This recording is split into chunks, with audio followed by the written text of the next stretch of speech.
नौवीं पुत्री मधुमालती की कथा सिद्धासन बत्ती सी। भाग 10। राजा भोज हर दिन नई पुतली से राजा विक्रमादित्य की महानता और त्याग के किस्से सुनकर परेशान हो चुके थे, लेकिन वे सिंहासन पर बैठने का मोह भी नहीं रोक पा रहे थे। दूसरी तरफ उज्जैन की जनता अपने पूर्व राजा विक्रमादित्य के त्याग की कहानियां सिंहासन की पुतलियों से सुनने को बड़ी संख्या में हर दिन एकत्र होने लगी। 9वें दिन जैसे ही राजा भोज सिंहासन की तरफ बढ़ने लगे, मधुमालती नामक पुतली जागृत हो उठी और बोली, ठहरो राजन, क्या तुम राजा विक्रम की तरह प्रजा के लिए अपने प्राणों का भी त्याग कर सकते हो? अगर नहीं तो सुनो राजा विक्रमादित्य की कहानी। एक बार राजा विक्रमादित्य ने राज्य और प्रजा की सुख समृद्धि के लिए एक विशाल यज्ञ का आयोजन किया। कई दिनों तक यज्ञ चलता रहा। एक दिन राजा मंत्र पाठ कर रहे, तभी एक ऋषि वहां पधारे। राजा ने उन्हें देखा, पर यज्ञ छोड़कर उठना असंभव था। उन्होंने मन ही मन ऋषि का अभिवादन किया तथा उन्हें प्रणाम किया। ऋषि ने भी राज्य का अभिप्राय समझकर उन्हें आशीर्वाद दिया। जब राजा यज्ञ से उठे तो उन्होंने ऋषि से आने का प्रयोजन पूछा। राजा को मालूम था कि नगर से बाहर कुछ ही दूर पर वन में ऋषि एक गुरुकुल चलाते हैं, जहां बच्चे विद्या प्राप्त करने जाते हैं।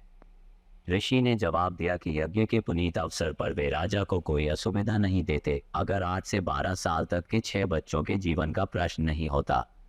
राजा ने उनसे सब कुछ विस्तार से बताने को कहा। इस पर ऋषि ने बताया कि कुछ बच्चे आश्रम के लिए सूखी लकड़ियां बीनने वन में इधर उधर घूम रहे थे। तभी 2 राक्षस आए और उन्हें पकड़कर ऊंची पहाड़ी पर ले गए। ऋषि को जब वे उपस्थित नहीं मिले तो उनकी तलाश में वे वन में बेचैनी से भटकने लगे। तभी पहाड़ी के ऊपर से गर्जना जैसी आवाज सुनाई पड़ी, जो निश्चित ही उनमें से एक राक्षस की थी। राक्षस ने कहा कि उन बच्चों की जान के बदले उन्हें एक पुरुष की आवश्यकता है, जिसकी वे मां काली के सामने बलि देंगे। जब ऋषि ने बलि के हेतु अपने आप को उनके हवाले करना चाहा तो उन्होंने असहमति जताई। उन्होंने कहा कि ऋषि बूढ़े हैं और काली मां ऐसे कमजोर बूढ़े की बलि से प्रसन्न नहीं होगी। काली मां की बलि के लिए अत्यंत स्वस्थ क्षत्रिय की आवश्यकता है। राक्षसों ने कहा है कि अगर कोई छल या बल से उन बच्चों को स्वतंत्र कराने की चेष्टा करेगा तो उन बच्चों को पहाड़ी से लुढ़काकर मार दिया जाएगा। राजा विक्रमादित्य से ऋषि की परेशानी नहीं देखी जा रही थी। वे तुरंत तैयार हुए और ऋषि से बोले, आप मुझे उस पहाड़ी तक ले चले। मैं अपने आप को काली के सम्मुख बलि के लिए प्रस्तुत करूंगा। मैं स्वस्थ हूँ और क्षत्रिय भी। राक्षसों को कोई आपत्ति नहीं होगी। ऋषि ने सुना तो हतप्रभ रह गए। उन्होंने लाख मनाना चाहा, पर विक्रम ने अपना फैसला नहीं बदला।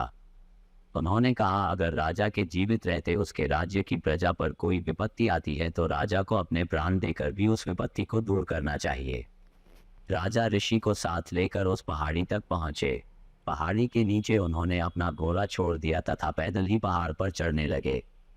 पहाड़ी वाला रास्ता बहुत ही कठिन था, पर उन्होंने कठिनाई की परवाह नहीं की। वे चलते चलते पहाड़ की चोटी पर पहुंचे।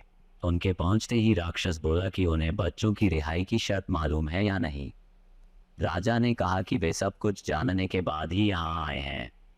उन्होंने राक्षसों से बच्चों को छोड़ देने को कहा।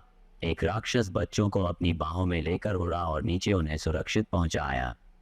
दूसरा राक्षस उन्हें लेकर उस जगह आया जहां मां काली की प्रतिमा थी और बलिवेदी बनी हुई थी। विक्रमादित्य ने बलिवेदी पर अपना सर बलि हेतु झुका दिया। वे जरा भी विचलित नहीं हुए। उन्होंने मन ही मन अंतिम समय समझकर भगवान का स्मरण किया। वह राक्षस खड्ग लेकर उनका सर धड़ से अलग करने को तैयार हुआ।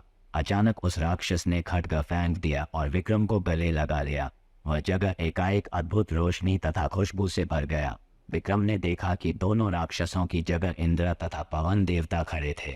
उन दोनों ने राजा विक्रमादित्य की परीक्षा लेने के लिए ये सब किया था। वे देखना चाहते थे कि विक्रम सिर्फ सांसारिक चीजों का दान ही कर सकता है या प्राणोत्सर्ग करने की भी क्षमता रखता है।